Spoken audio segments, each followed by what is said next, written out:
Assalamualaikum warahmatullahi wabarakatuh. Pada video kali ini kita akan membahas mengenai syarat-syarat personil administrasi. Ada juga nanti kita juga akan membahas mengenai pelatihan dan pengembangan personil administrasi atau kantor. Masih dalam satu bab di personil administrasi. Bagian 3.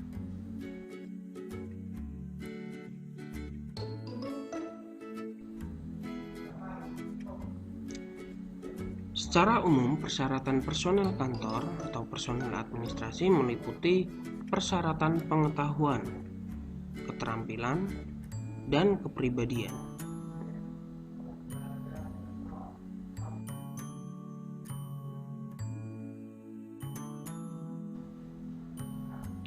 Persyaratan pengetahuan. Dalam personel kantor harus dapat melakukan klasifikasi kriteria tertentu, di mana syarat-syarat pengetahuan biasanya mencangkup pengetahuan yang mendasari suatu profesi tertentu. Nah, dalam persyaratan pengetahuan ini biasanya diukur dengan tingkat pendidikan formal, misalnya seperti SMP, SMA, SMK, S1, dan bahkan sampai S2 sekalipun untuk menunjukkan ijazah atau sertifikat atau surat-surat keterangan yang lain, di mana hal ini dapat menjadikan seorang dianggap mampu mengerjakan suatu pekerjaan dan diterima sebagai karyawan kantor apabila telah mempunyai ijazah pendidikan terakhir yang sudah diselesaikan. Jadi dalam persyaratan pengetahuan ini adalah bagaimana seseorang menunjukkan kemampuan dan tingkat pendidikan yang paling akhir. Misalkan kalian nanti lulus SMK, otomatis ijazah kalian hanya SMK. Nah, itu merupakan ijazah atau persyaratan pengetahuan yang kalian miliki adalah setingkat SMK sederajat.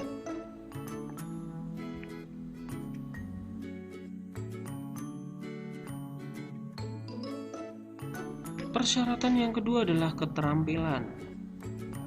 Menurut Lianggi, dalam bahan ajar administrasi perkantoran modern, seorang personel kantor dinyatakan terampil bekerja apabila karyawan administrasi tersebut mampu dengan baik melaksanakan tugas-tugas pelayanan yang mencangkup 6 pola kegiatan, yaitu 1.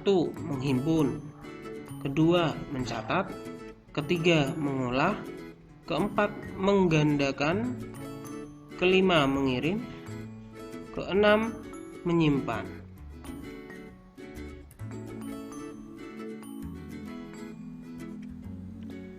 Personel yang terampil adalah personel yang dapat bekerja sesuai dengan standar atau ukuran-ukuran yang telah ditentukan. Artinya, personel tersebut dapat bekerja sesuai dengan mutu, jumlah, dan waktu yang telah ditetapkan. Dengan demikian, apabila karyawan atau personel tersebut dapat bekerja melebihi standar yang telah ditentukan atau ditetapkan, ini berarti dia adalah personil yang sangat terampil. Sebaliknya, apabila personil tersebut bekerja tidak dapat memenuhi standar yang telah ditetapkan, berarti dia adalah personil yang kurang terampil atau belum terampil.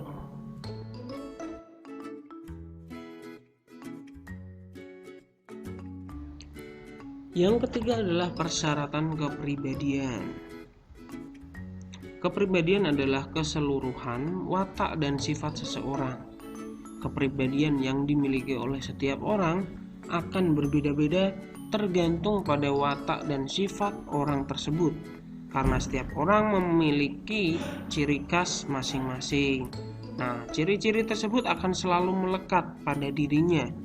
Hal ini tampak dalam tingkah laku yang selalu ia lakukan, perbuatan yang ia lakukan, dan sikap sehari-hari dalam bergaul dan bekerja.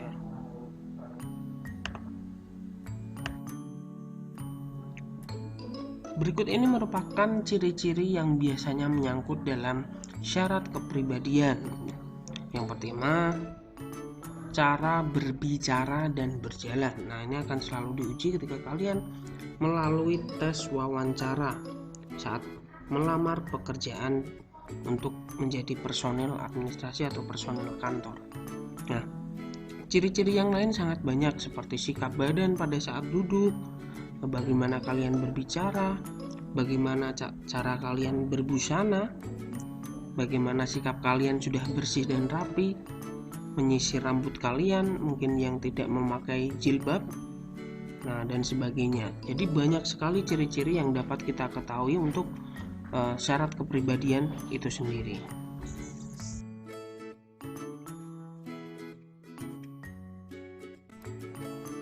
Oke, selanjutnya kita akan membahas mengenai pelatihan dan pengembangan personil administrasi atau kantor.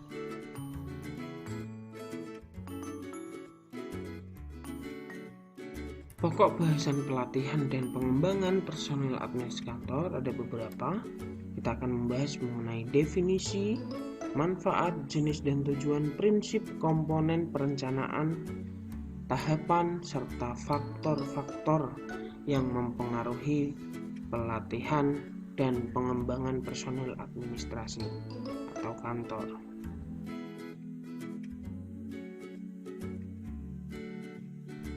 Definisi pelatihan dan pengembangan. Menurut Kamus Besar Bahasa Indonesia atau KBBI, pelatihan adalah proses, cara, perbuatan melatih.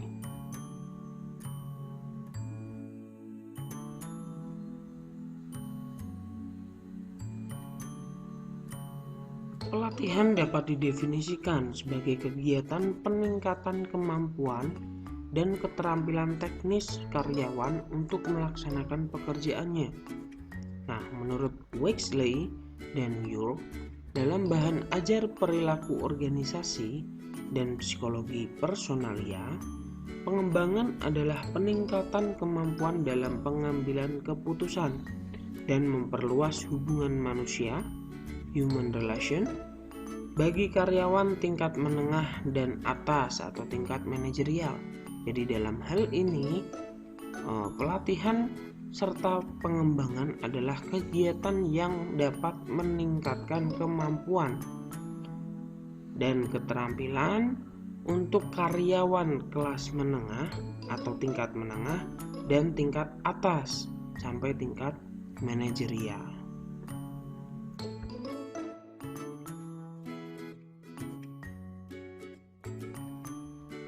Berikutnya adalah manfaat pelatihan dan pengembangan. Nah, dalam hal ini pelatihan banyak sekali membawa manfaat, terutama untuk karyawan.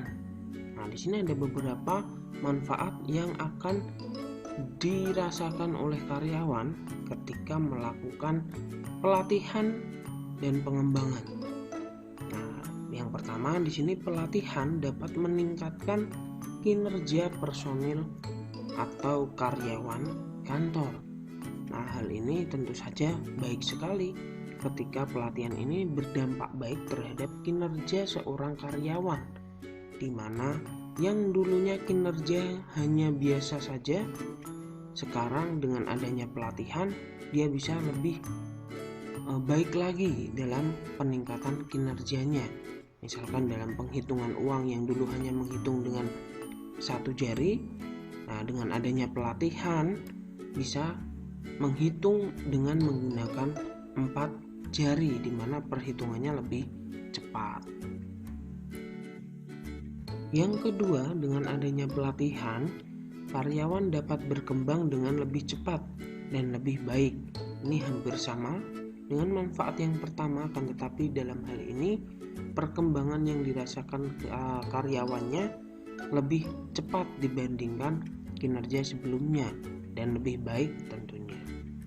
Yang ketiga, pelatihan dapat memperbaiki cara kerja karyawan sehingga dapat menyesuaikan dengan perkembangan organisasi dan aktivitas kerja. Jadi dengan adanya pelatihan ini, cara kerja karyawan akan lebih simple dan lebih mudah. Nah, sehingga hal ini dapat fleksibel sesuai dengan perkembangan organisasi. Yang keempat, dengan adanya pelatihan ini karyawan akan mampu bekerja dengan melaksanakan tugasnya dengan baik, efisien, dan efektif. Nah, dengan adanya pelatihan ini diharapkan karyawan memperoleh manfaat.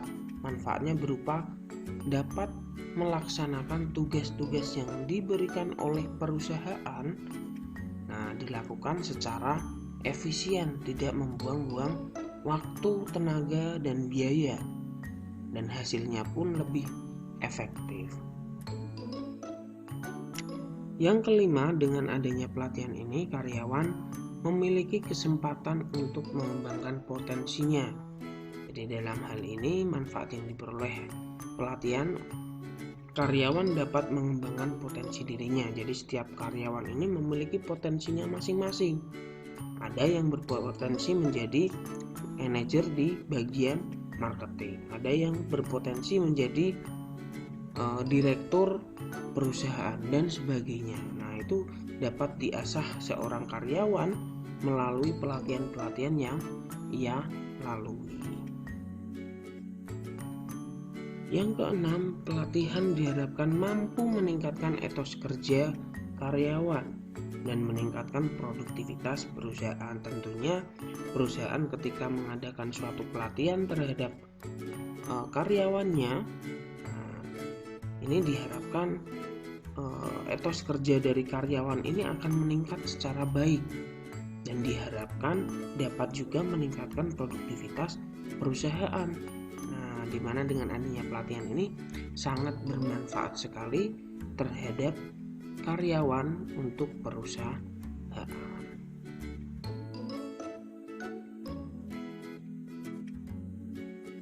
Berikutnya adalah jenis dan tujuan pelatihan dan pengembangan.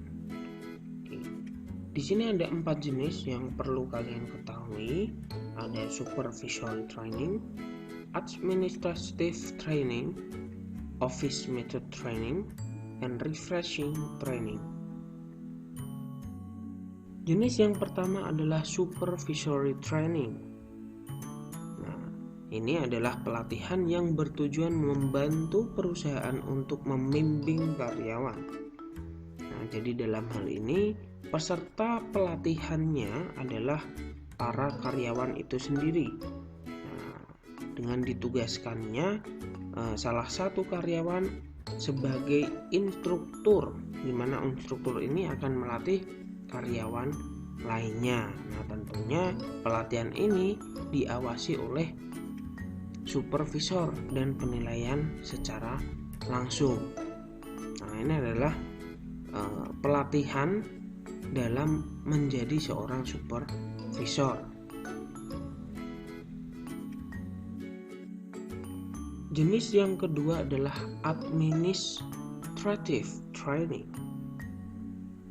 Nah, ini adalah pelatihan yang bertujuan memberikan pengetahuan tentang bagaimana mempraktikkan teknik-teknik kerja yang berhubungan dengan pekerjaan kantor. Jadi teknik dalam pekerjaan kantor itu banyak sekali.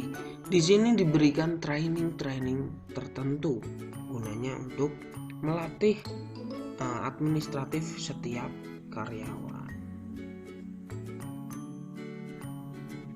Jenis yang ketiga adalah office method training. Ini adalah pelatihan yang melatih karyawan tentang bagaimana cara-cara melakukan pekerjaan yang rutin, khususnya sebagai seorang sekretaris. Nah, hal ini akan dilakukan karyawan, tentunya dengan pengawasan yang baik. Nah, pelatihan seperti ini akan menjadikan karyawan akan lebih rutin melakukan pekerjaan-pekerjaan yang dilakukan seorang sekretaris, di mana sering mencatat agenda dan sebagainya. Nah, jadi dalam hal ini seorang karyawan dituntut untuk selalu teliti dalam setiap pencatatannya. Jenis yang keempat adalah refreshing training. Refreshing training ini adalah pelatihan yang bertujuan memberikan penyegaran atas informasi tentang pekerjaan yang dimiliki oleh karyawan sebelumnya. Nah, dalam hal ini refreshing perlu sekali diadakan untuk pelatihan, di mana ketika pekerjaan hanya itu-itu saja dan diulangi terus-menerus, karyawan akan merasa bosan dan sebagainya.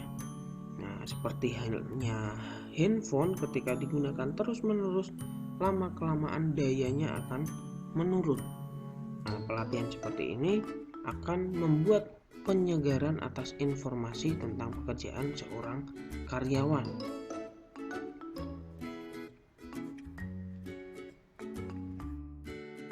Jadi, seorang karyawan akan merasa lebih optimal lagi dalam pekerjaan ketika selesai melakukan refreshing training.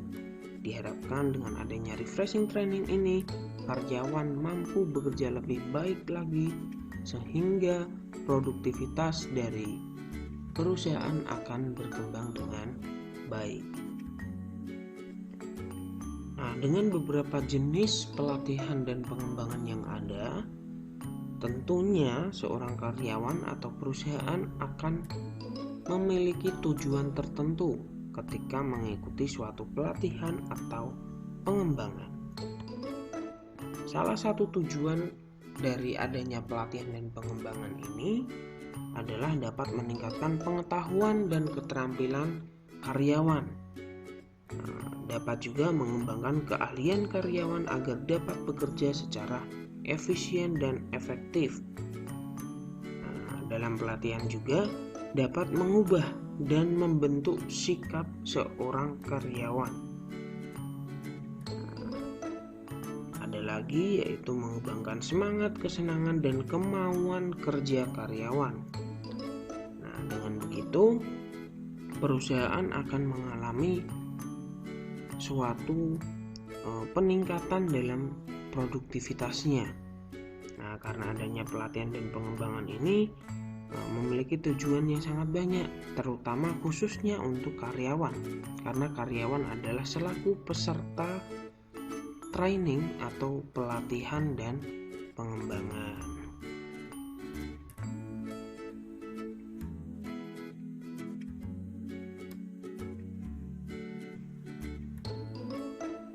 Dalam prinsip-prinsip pelatihan dan pengembangan ini, untuk mencapai target dan tujuan pelatihan, pelaksanaannya harus didasarkan pada prinsip-prinsip berikut, yaitu prinsip perbedaan individu dan prinsip pengembangan karyawan. Prinsip perbedaan individu. Nah, dalam pelatihan dan pengembangan harus menganut prinsip perbedaan individu, di mana pelaksanaannya harus diperhatikan perbedaan-perbedaan antar individunya atau antar peserta pelatihan. Misalnya, perbedaan terhadap kemampuan antara peserta pelatihan A dan peserta pelatihan B. Ini benar-benar harus dibedakan dan harus dikelompokkan ke kelompok A ya A semua, B ya B semua. Perbedaan tingkat pendidikan, yang SMK ditaruh ke SMK semua, jangan dicampur menjadi SMK dan S1, karena tingkat pendidikan ini juga dapat mempengaruhi. Lalu perbedaan minat, perbedaan pengalaman. Nah, banyak sekali perbedaan antar individu. Nah, dalam pelatihan ini harus diperhatikan perbedaan-perbedaan individu para peserta pelatihan.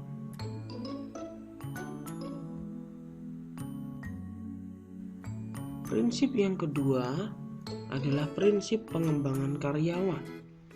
Nah, dalam pelatihan harus memiliki prinsip pengembangan karyawan, di mana untuk mengembangkan seorang karyawan dalam hal keterampilan, kemampuan, dan pengetahuan harus dilakukan pendidikan, atau pelatihan karyawan. Nah, ini harus dilakukan guna untuk meningkatkan keterampilan, kemampuan, dan pengetahuan seorang karyawan. Nah, perusahaan harus melihat kedua prinsip ini saat ingin mencapai target dari suatu pelatihan.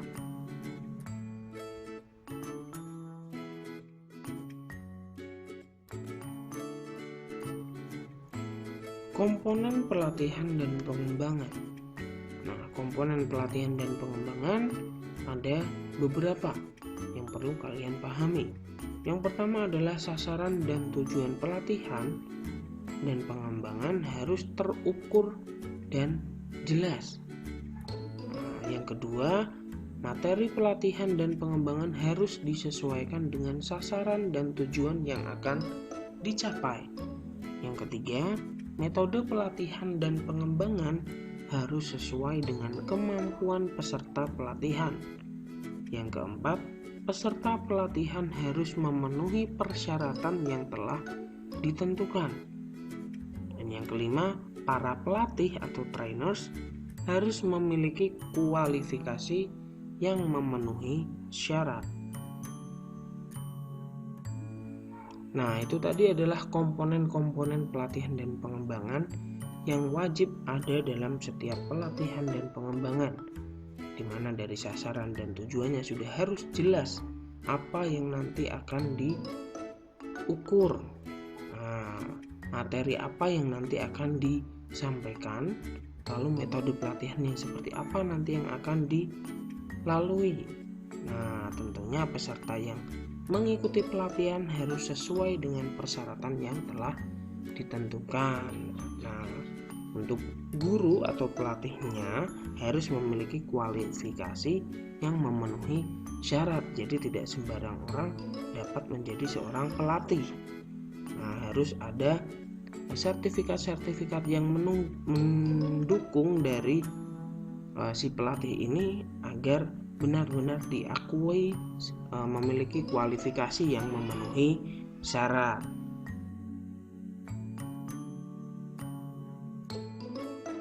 Berikutnya adalah perencanaan pelatihan dan pengembangan. Nah, yang namanya pelatihan dan pengembangan ini haruslah direncanakan.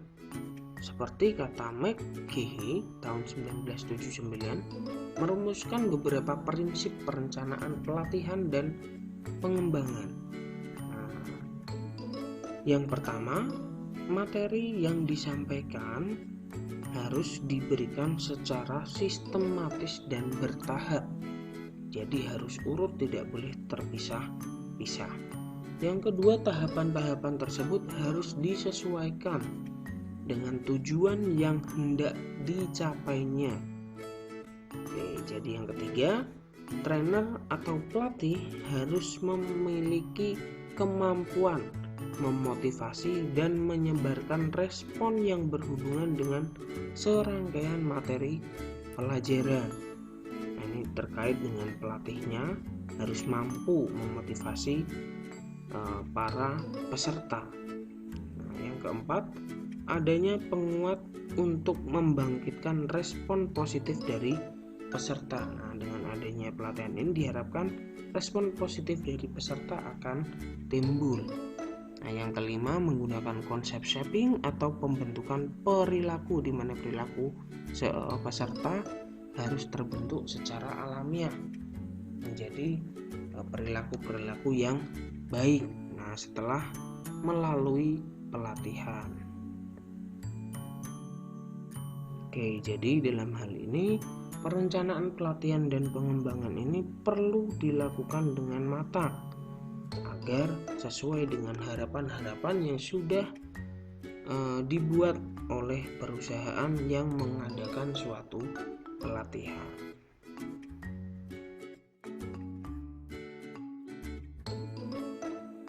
Berikutnya adalah tahapan-tahapan penyusunan pelatihan dan pengembangan. Nah, ada beberapa tahap yang harus dilalui dalam penyusunan pelatihan. Yang pertama, menetapkan sasaran dan tujuan pelatihan dan pengembangan. Yang kedua, mengidentifikasi kebutuhan pelatihan dan pengembangan. Yang ketiga, menetapkan metode pelatihan dan pengembangan. Yang keempat, menetapkan kriteria keberhasilan beserta alat ukurnya.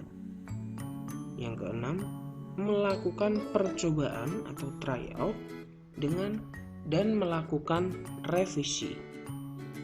Yang terakhir, mengevaluasi hasil pelatihan dan pengembangan.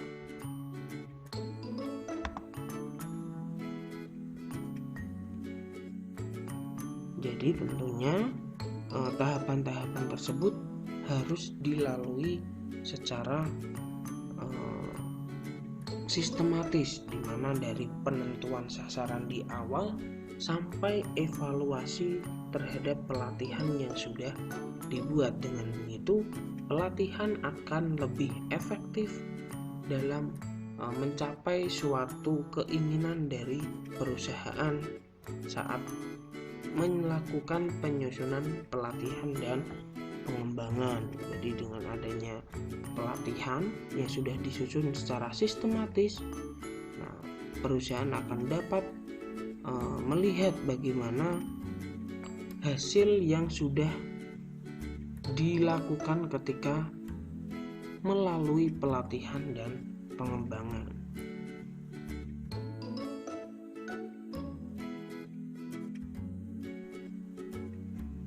Selanjutnya adalah faktor-faktor yang perlu diperhatikan dalam pelatihan dan pengembangan.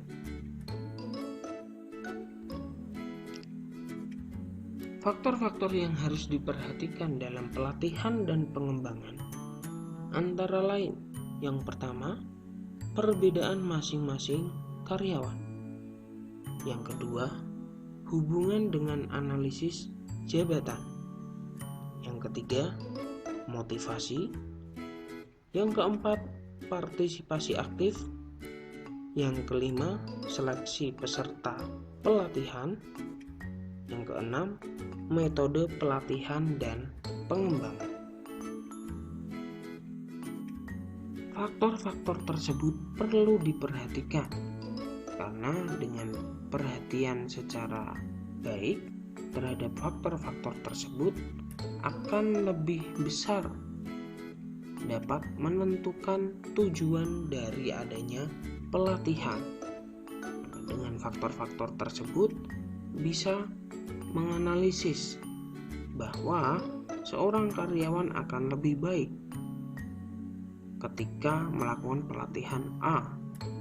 Faktor-faktornya banyak sekali terkait motivasi, partisipasi aktif, dan sebagainya. Jadi, faktor-faktor yang perlu diperhatikan dalam pelatihan dan pengembangan sangat perlu diketahui oleh perusahaan agar pelatihan yang dilalui oleh karyawannya dapat optimal pada karyawan tersebut.